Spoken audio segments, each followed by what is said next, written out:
ನಿಮ್ಮ ಮಕ್ಕಳು ನಿಮ್ಮನ್ನು ತಾತ್ಸಾರ ಮಾಡ್ತಾರೆ ಅಂತ ಅಂದ್ಕೋಬೇಡಿ. ನಿಮ್ಮ ಬಗ್ಗೆ ಬೇಜಾರಿದೆ ಅಂತ ಅಂದ್ಕೋಬೇಡಿ. ಮೊದಲಂಗೆ ನನ್ನ ಹತ್ರ ಮಾತಾಡ್ತಾ ಇಲ್ಲ ಅಂತ ನೀವು ಭಾವಿಸ್ಬೇಡಿ. ಅದಕ್ಕೆ ಮುಖ್ಯವಾದ ಕಾರಣ ಏನು ಅಂದರೆ 13 ವರ್ಷದ ನಂತರ ಸಹಜವಾಗಿ ಮಕ್ಕಳು ತಂದೆ ತಾಯಿ ಮಾತುಗಳಿಂದ ದೂರ ಆಗ್ತಾರೆ, ದೂರ ಇರಲಿಕ್ಕೆ ಇಷ್ಟಪಡ್ತಾರೆ. ನಾನು ನೋಡಿದ್ದೇನೆ, ಅನೇಕ ಪೋಷಕರು ಬಂದು ನನ್ನ ಹತ್ರ ಮಾತನಾಡಿದ್ದಾರೆ. ಸರ್, ನನ್ನ ಮಗಳು ಮೊದಲಂಗಿಲ್ಲ ಸರ್, ಮೊದಲು ಎಷ್ಟು ಮಾತನಾಡೋಳು ಸರ್, ಇತ್ತೀಚೆಗೆ ನಮ್ಮ ಮಾತು ಕೇಳೋದು ಇಲ್ಲ, ಅವಳು ಮಾತಾಡೋದು ಇಲ್ಲ ಅಂತ ಹೇಳ್ತಾರೆ. ಇದು ಅನೇಕ ಹದಿಹರೆಯದ ಮಕ್ಕಳಲ್ಲಿ ಸಾಮಾನ್ಯವಾದ್ದು.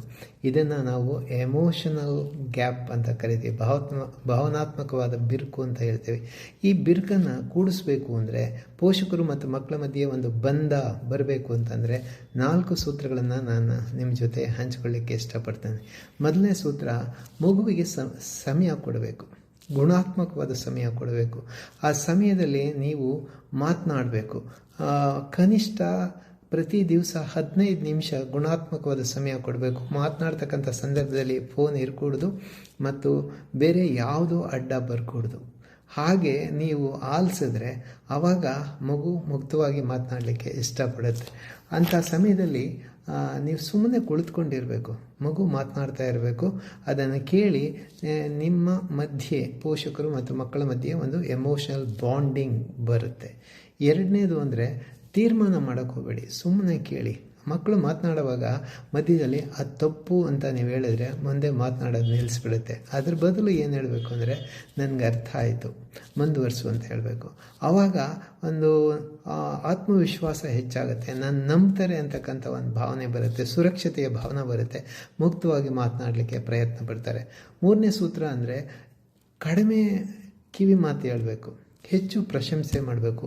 ಈಗಿನ ಆಧುನಿಕ ಯುಗದಲ್ಲಿ, ಡಿಜಿಟಲ್ ಯುಗದ ಮಕ್ಕಳೇನಿದ್ದಾರೆ, ಹದಿಹರೆಯದ ಮಕ್ಕಳೇನಿರ್ತಾರೆ, ಅವರು ಪ್ರಶಂಸೆಯನ್ನು ಹೆಚ್ಚು ನಿರೀಕ್ಷೆ ಮಾಡ್ತಾರೆ. ಕಟು ಮಾತುಗಳನ್ನು ನಿರೀಕ್ಷೆ ಮಾಡಲ್ಲ, ಇಷ್ಟ ಆಗೋದಿಲ್ಲ. ಹಾಗಾಗಿ ಅವರು ಪುಟ್ಟ ಒಳ್ಳೆ ಕೆಲಸ ಮಾಡಿದಾಗ ನೀವು ಹೆಚ್ಚು ಪ್ರಶಂಸೆ ಮಾಡಿ. ಆ ಪ್ರಶಂಸೆ ಮಾಡೋದ್ರ ಮುಖಾಂತರ ನಿಮ್ಮ ಬಗ್ಗೆ ಅವರಿಗೆ ಒಂದು ಸುಭದ್ರತೆ ಇದೆ ಅನ್ನೋ ಒಂದು ಭಾವನೆ ಬರುತ್ತೆ. ಅದು ಮೂರನೇ ಸೂತ್ರ ಆಗುತ್ತೆ. ನಾಲ್ಕನೇದು ಅಂತಂದರೆ ಮೇಲುಸ್ತುವಾರಿ ಮಾಡಬೇಡಿ. ನೀವೇನಿದ್ರು ಸ್ನೇಹಿತರಾಗಿರಬೇಕು. ಪೋಷಕರಾಗಿ ಅದು ಮಾಡಿಕೊಡೋದು, ಇದು ಹೇಳ್ಕೊಡೋದು, ಇದು ಯಾಕೆ ಅಂತ ಕೇಳಿದ್ರೆ ನೀವು ಸೂಪರ್ವೈಸ್ ಮಾಡ್ತೀರಾ ಅನ್ನೋ ಒಂದು ಭಾವನೆ ಬಂದು ಮಕ್ಕಳು ದೂರ ಆಗಿಬಿಡ್ತಾರೆ, ಮಾತು ಕಡಿಮೆ ಮಾಡಿಬಿಡ್ತಾರೆ, ಸತ್ಯ ಹೇಳೋದಕ್ಕೂ ಹಿಂದೆ ಮುಂದೆ ನೋಡ್ತಾರೆ. ಅದರ ಬದಲು ನೀವು ಗೆಳೆಯರಾಗಿರಬೇಕು. ಗೆಳೆಯರಾಗಿ ಪ್ರೀತಿಯಿಂದ, ವಿಶ್ವಾಸದಿಂದ ಕೇಳಬೇಕು. ಕೇಳ್ತಾ ಇದ್ದಾಗ ಹೇಳಪ್ಪ, ಹೇಳು ಮಗು ಅಂತ ಹೇಳ್ತಾ ಇದ್ದರೆ ಆವಾಗ ನಿಮ್ಮ ಬಗ್ಗೆ ಮುಕ್ತವಾದ ಒಂದು ಭಾವನೆ ಬರುತ್ತೆ, ಆತ್ಮವಿಶ್ವಾಸ ಹೆಚ್ಚಾಗುತ್ತೆ. ಆತ್ಮವಿಶ್ವಾಸ ಹೆಚ್ಚಾದಾಗ ಅಂಥ ಮಕ್ಕಳು ಹೆಚ್ಚು ವೇಗವಾಗಿ ಕಲಿಕೆಯನ್ನು ಮಾಡ್ತಾರೆ. ಇನ್ನೂ ಒಂದು ಮುಖ್ಯವಾದ ವಿಷಯ ಅಂತಂದರೆ, ಮಕ್ಕಳಿಗೆ ಪರಿಪೂರ್ಣವಾದ ಪೋಷಕರ ಅಗತ್ಯ ಇಲ್ಲ, ಸಮಯ ಕೊಡ್ತಕ್ಕಂಥ, ಲಭ್ಯ ಇರತಕ್ಕಂಥ ಪೋಷಕರ ಅಗತ್ಯ ಇದೆ. ಸ್ನೇಹಿತರೆ, ದಯವಿಟ್ಟು ಅರ್ಥ ಮಾಡ್ಕೊಳ್ಳಿ, ನೀವು ಲಭ್ಯ ಇರಬೇಕು ಮತ್ತು ನೀವು ವಿಶ್ವಾಸವನ್ನು ಮಕ್ಕಳ ಜೊತೆ ಬೆಳೆಸ್ಕೊಂಡಿರಬೇಕು. ನಿಮ್ಮ ಮಗು ಮಾತು ಕೇಳಬೇಕು ಅಂದರೆ ನೀವು ಮೊದಲು ಅವ್ರ ಮಾತನ್ನು ಕೇಳಬೇಕು. ಹೀಗೆ ಮಾಡ್ತಾ ಹೋದರೆ ಎಮೋಷನಲ್ ಬಾಂಡಿಂಗ್ ಹೆಚ್ಚಾಗುತ್ತೆ, ಸುರಕ್ಷತೆ ಹೆಚ್ಚಾಗುತ್ತೆ, ಮಗು ಮುಕ್ತವಾಗಿ ಮಾತನಾಡಲಿಕ್ಕೆ ಸಾಧ್ಯ ಆಗುತ್ತೆ.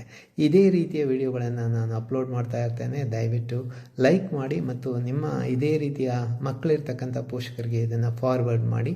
ಮತ್ತು ಹೆಚ್ಚಿನ ಮಾಹಿತಿಗಾಗಿ ನನ್ನ ಚಾನಲ್ಗೆ, ಡಾಕ್ಟರ್ ಎಚ್ ಎಸ್ ನಿರಂಜನಾದೇವ್ ಚಾನಲ್ಗೆ ಸಬ್ಸ್ಕ್ರೈಬ್ ಆಗಿ. ನಮಸ್ತೆ.